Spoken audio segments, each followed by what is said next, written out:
All right, now let's talk about some advanced elements that are only available in eComposer Page Builder. First up, we have the Features element, which will help you highlight your store's features and unique selling points.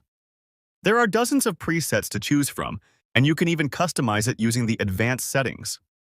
We also have this text marquee, which is mainly used to highlight the latest offers and deals that's going on in your store. You can edit this content from the left menu. Next, we have the masonry layout, which can be used to feature multiple product collections altogether.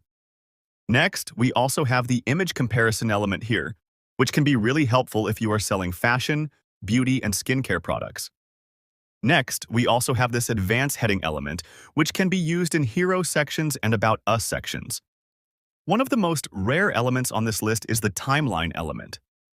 This element can be used to showcase your entire brand journey. And if you are running a branded e-commerce store, this element can be really helpful to you. I've personally used almost every landing page builder on Shopify, but this feature is only available on eComposer Page Builder. eComposer also allows you to edit and customize every element in as detail as possible. So make sure to spend some time just messing around with these settings and options to get a complete understanding of this editor. Next, on the top right, you'll see these different device icons. You can check how your design will be viewed on different devices from here. And then you can customize it accordingly. For example, if I go to the mobile view, you can see that the banner is not optimized for the mobile device. So I will simply click on it, and then from the left settings, I will select a different image, and then click on this update button. This will change the banner image for mobile devices.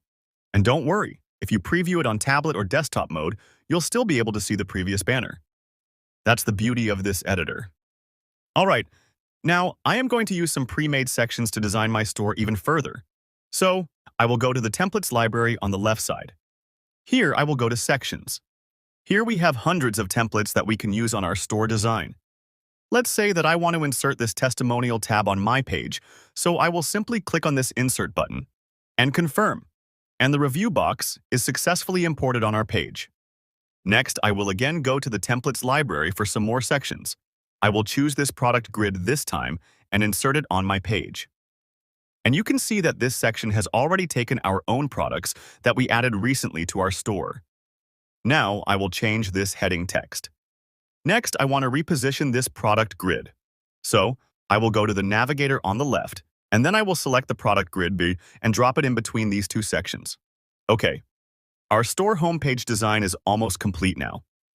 I just want to add one more section below the testimonial section, so I will again go to the templates library and select this section for my page. And just like this, the homepage design is complete. The best part about eComposer is that there is no limit on how many sections you can import from the templates library. Of course, I won't recommend that you add too many sections on the homepage, as it will only increase the homepage size.